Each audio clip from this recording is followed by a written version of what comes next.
पुन्हा एकदा स्वागत आपला जिल्हा आपली बातमीमध्ये। मंत्रालयाला जून 2012 मध्ये लागलेल्या आगीत 63,345 फाईल्स नष्ट झाल्याची माहिती राज्य सरकारने जानेवारी महिन्यात दिली होती।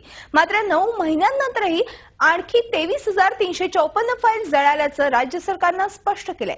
माहितीच्या अधिकाराअंतर्गत ही बाब आता उघड झाली आहे, त्यामुळे 9 महिन्यात फाईलिंगची संख्या वाढवण्यामागे कुणाचं कारस्थान आहे असा सवाल आता विचारला जातोय।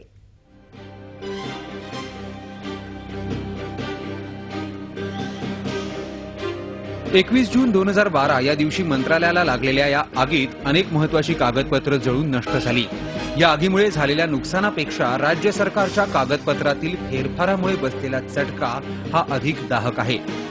माहितीच्या अधिकारात मिळालेल्या माहितीनुसार जानेवारी 2013 मध्ये राज्य सरकारने या आगीत 63,345 फाईल्स जळाल्याचं स्पष्ट केलं होतं।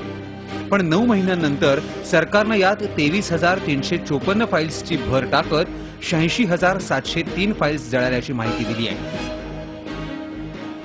माहिती मी विचारली होती, त्यामध्ये 63,349 फाईली झाल्या होत्या आणि आता मात्र 86,703 फाईली झाल्या, म्हणजे 23,354 फाईली ज्या आहेत या अतिरिक्त याच्यात दाखवण्यात येतात। 23,478 फाईली तयार झाल्या, पण 30,341 फाईली तयार करण्याची गरज नाही। बरं, ही का करायची, का गरज नाही याचं कारण मात्र दिलेलं नाहीये। राज्य सरकारची ही सारी बनवाबनवी इथंच थांबत नाही, तर आगीत जळालेल्या फाईल्सपैकी 30,341 फाईल्स परत तयार करण्याची गरज नसल्याचं फरमान काढण्यात आलंय। त्यामुळे भ्रष्टाचारांची प्रकरणं दडपण्यासाठी राज्य सरकार हा सारा खटाटोप करत असल्याचा आरोप विरोधकांनी केलाय। सरकारने मंत्रालयाला आग लागल्यानंतर जी काही धुळफेक केली ती आज यातून उघड झाली। प्रामाणिक ऑडिट केलं नव्हतं, त्यांच्या फाईल 10 पट वाढल्या जातात जाणवत आहे, किंवा एखाद वेळेस त्या फाईल जळलेल्या म्हणून नवीन खोट्या क्रिएट केल्या आणि त्यातून आता आपली काही कामं काढायचा प्रयत्न चालला असेल, असंही वास्तव आता काही जण समोर येऊ शकतं।